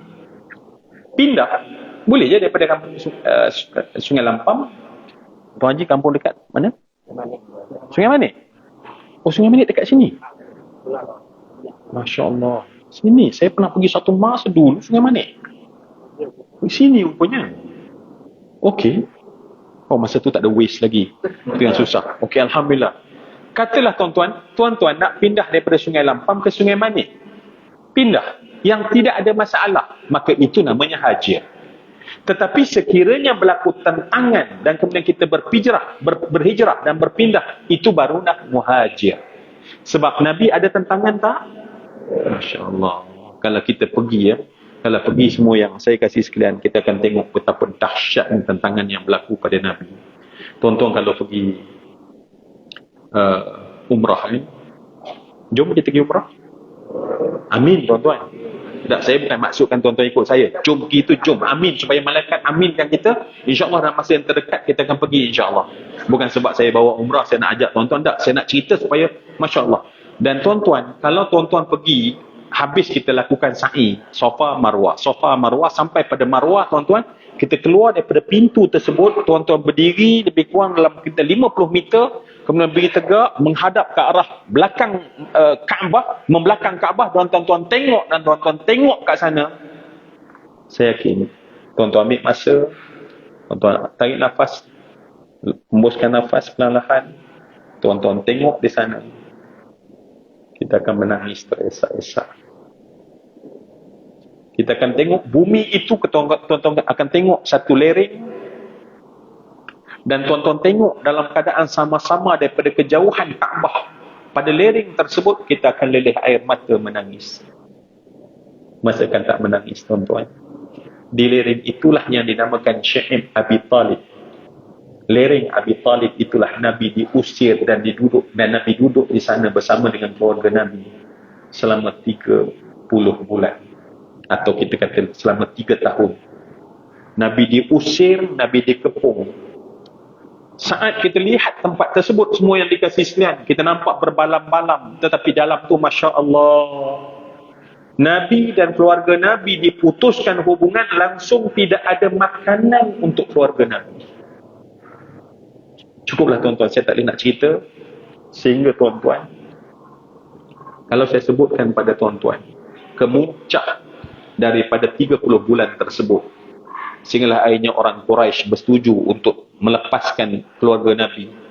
Balik keluarga Nabi ke rumah masing-masing. Nabi balik ke rumah Nabi bersama dengan Siti Khadijah. Abu Talib balik rumah dia. Tak lama lepas itu Abu Talib jatuh. Sebab selama 30 bulan Abu Talib dikatakan tidak pernah tidur waktu malam sebab jaga Nabi. Sebab takut orang Quraisy datang bunuh Nabi.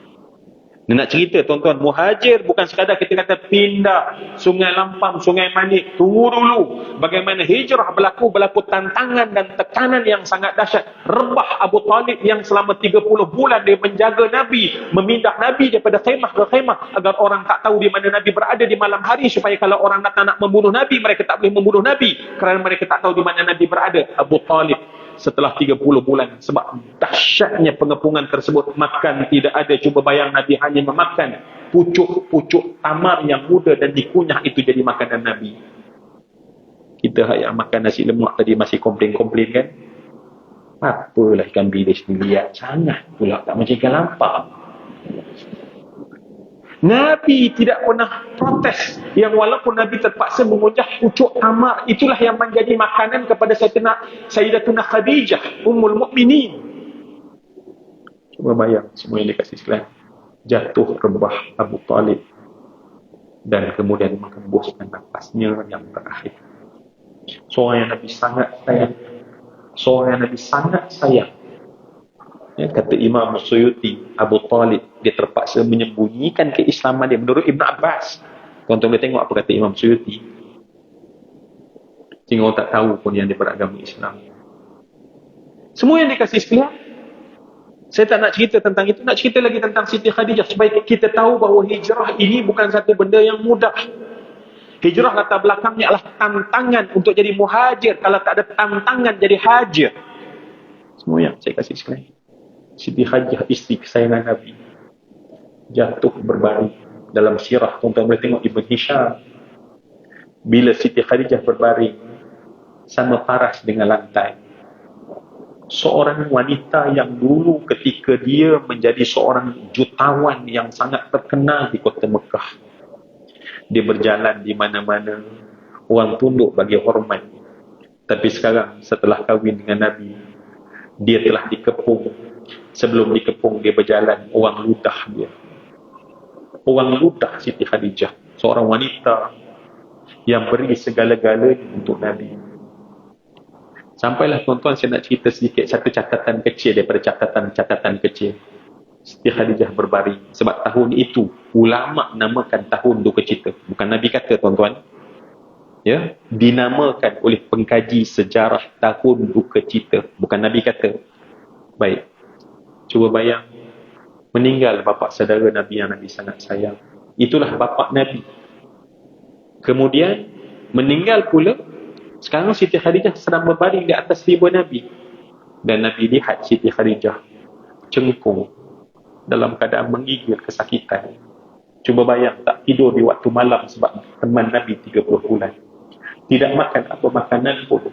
Sekarang Siti Khadijah berbaring.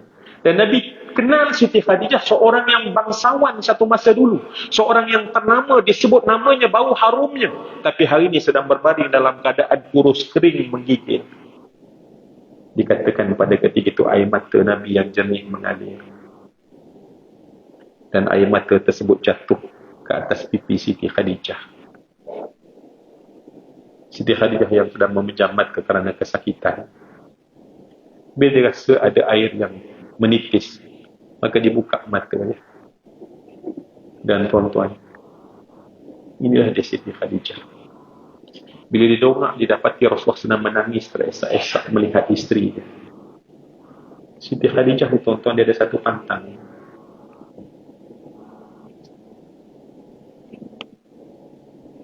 Dia ada satu pantang. Pantang dia adalah, dia tak nak jadi isteri yang tidak bersama dengan suami sangat susah. Sebab tu bila Nabi berlari turun daripada Jabal Nur, Nabi tak cari Sayyidina Abu Bakar. Nabi tak cari Abu Talib.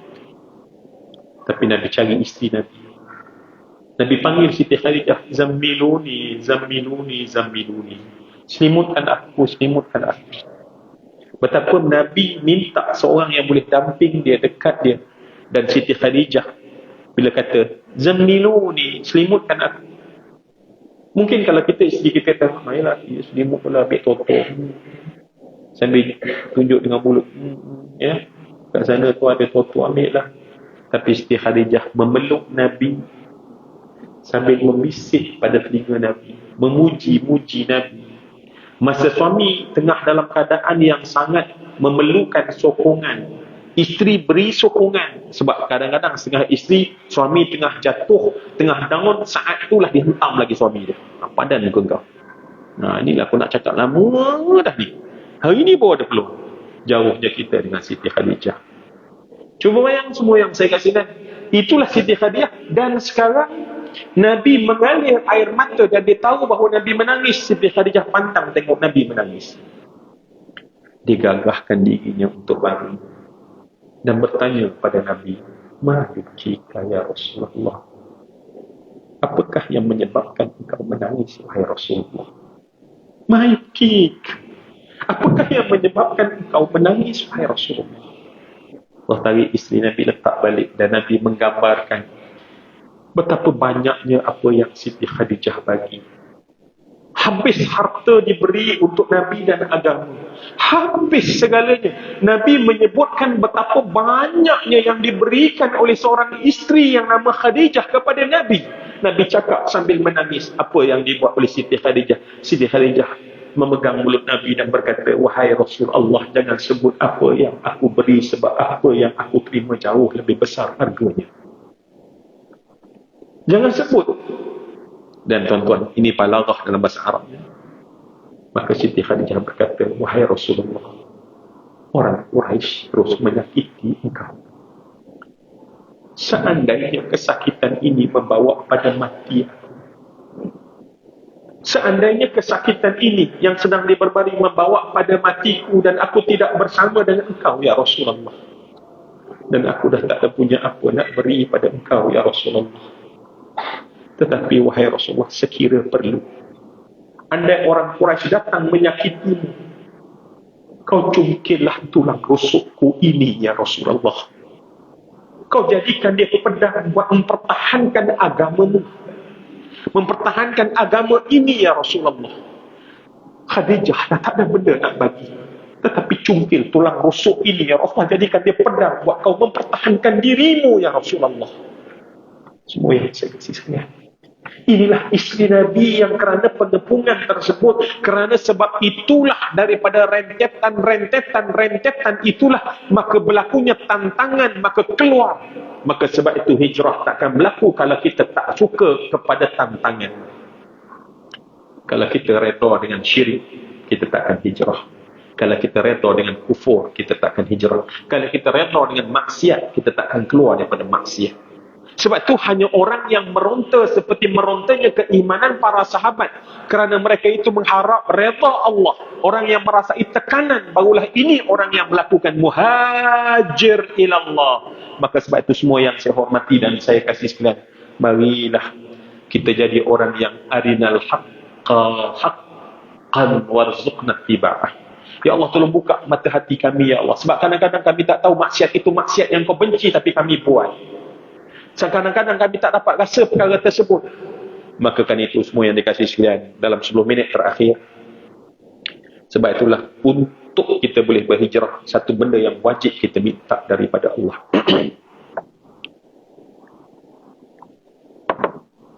Sebagai conclusion, sebagai kesimpulan tempat landing, untuk kita dapat menjadi seorang muhajir yang berhijrah seperti Nabi, kena ada satu benda. Agak-agak tuan-tuan, apa benda? Agak-agak tuan-tuan. Tuan-tuan, agak-agak apa? Suka macam tu kan? Bila nak habis dia tak nak jawab dah kan? Jangan jawab, nanti kalau jawab sepanjang lagi. Nanti kita kena bilang ni. Sampai hati kan? Jawab lah.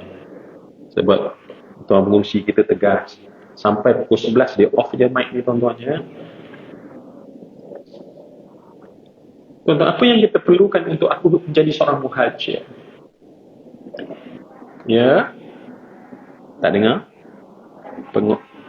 Macam lagu pula tu. Hijrah adalah pengorbanan. Baik, betul. Tuan-tuan, apa benda tuan-tuan? Yang kita perlukan adalah hidayah Allah. Yang kita perlukan adalah hidayah Allah.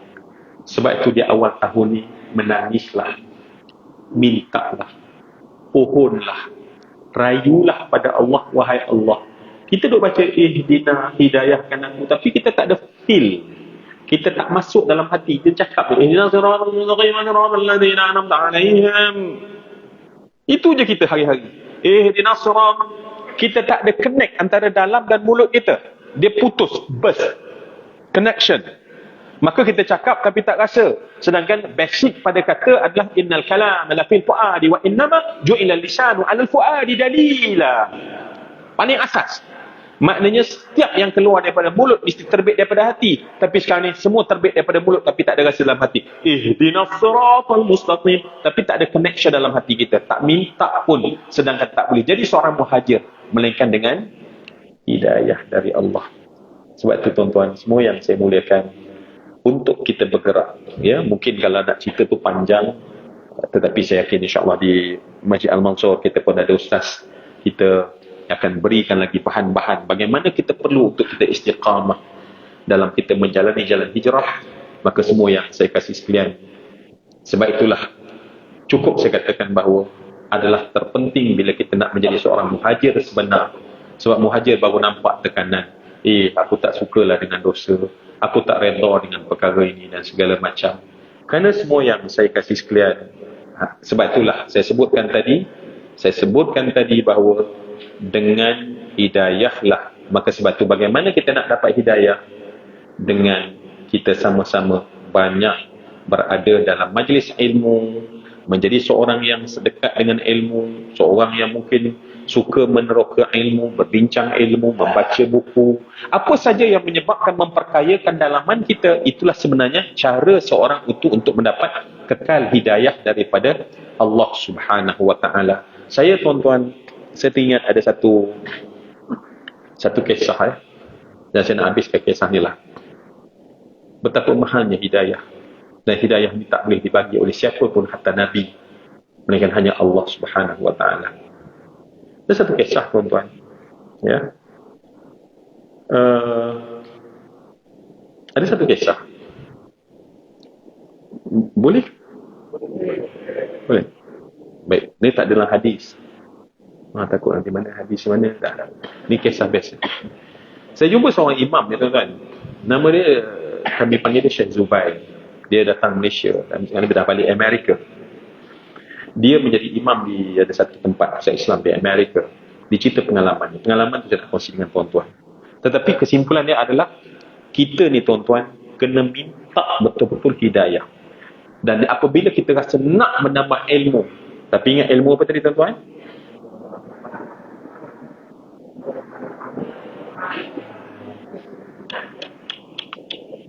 Tajamnya kan.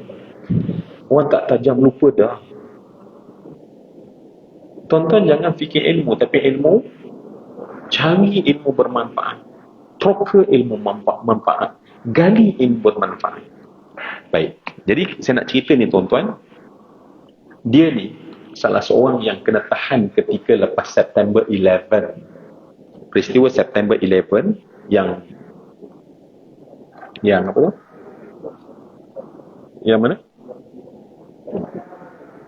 Alhamdulillah ya. Saya sukalah cakap dengan orang yang memang luas general knowledge dia kan.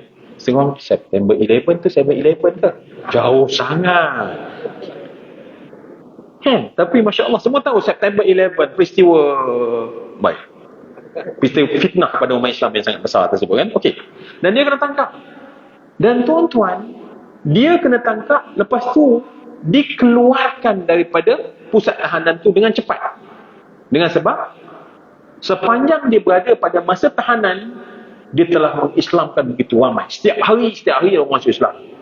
Dalam tu, tahanan tu sebab dia campur orang Islam, tak Islam. So dia kerja dia jumpa orang Islam tu sebab dia tak ada kerja lain. Kerja dia adalah jumpa orang. Dan orang masuk Islam hari-hari punya banyak. Sampai warden penjara bagi, sayang.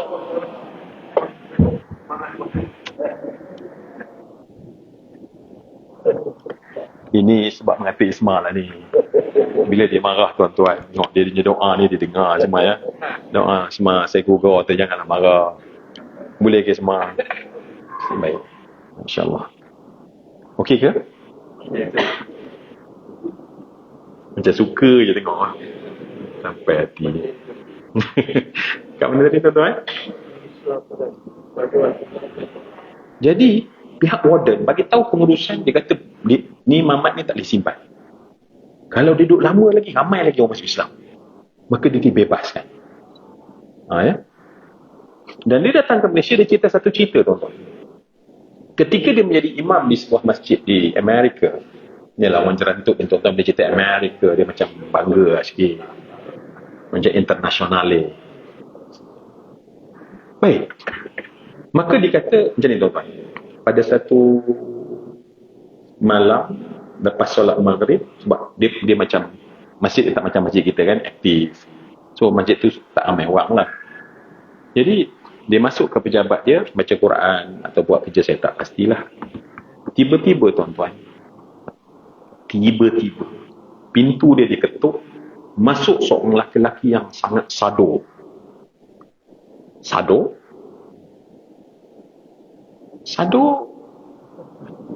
Boleh kan? Saya tak tahu apa dia, perkataan yang sebenar apa yang sasa. Sasa.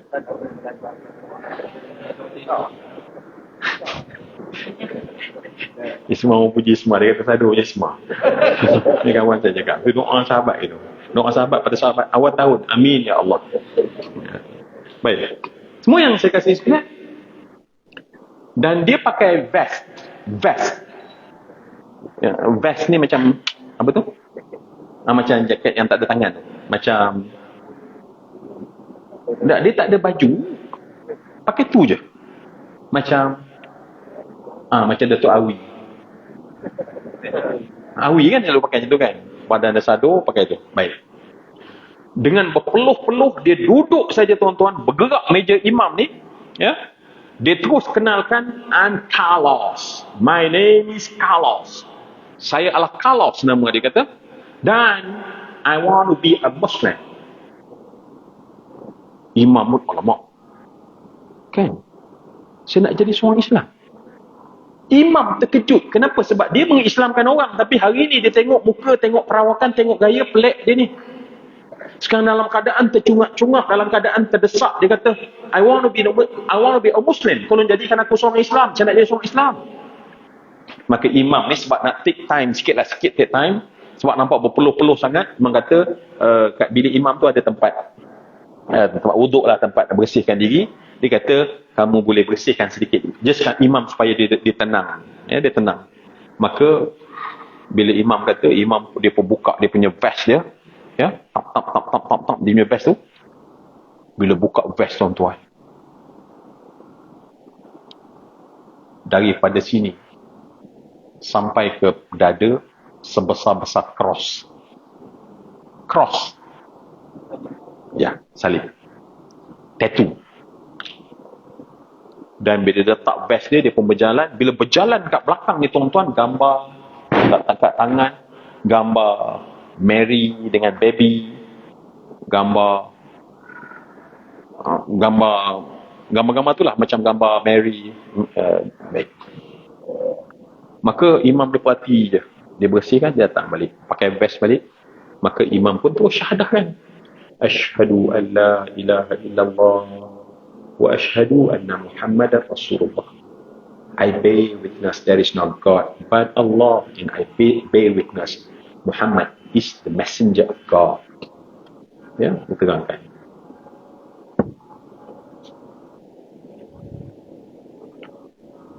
Nampak kan?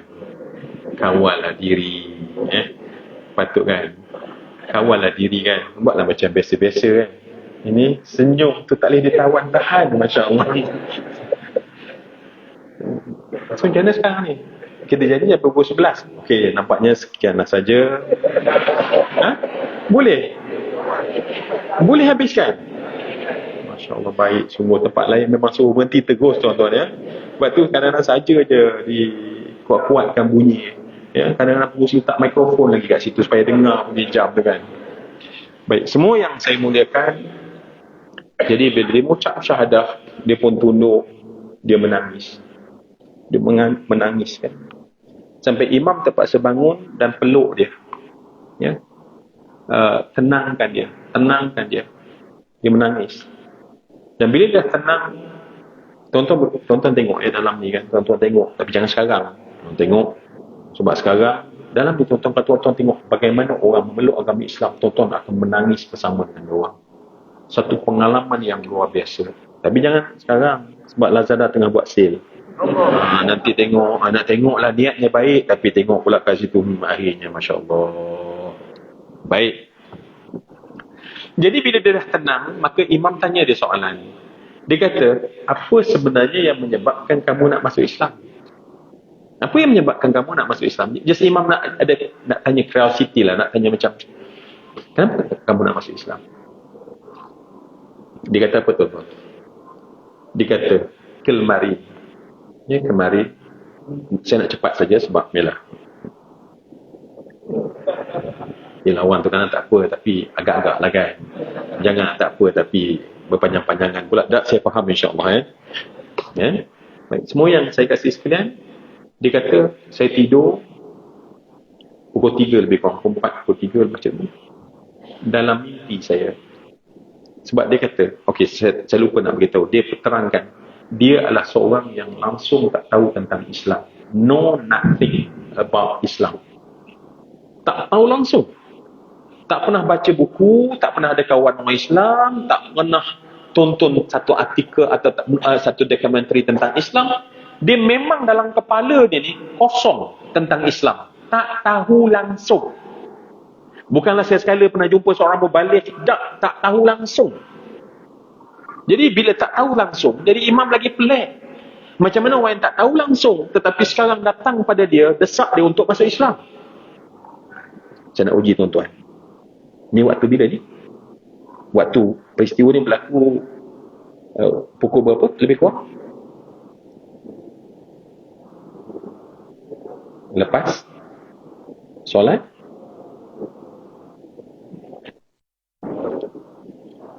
Maghrib. Tunggu isyak tadi.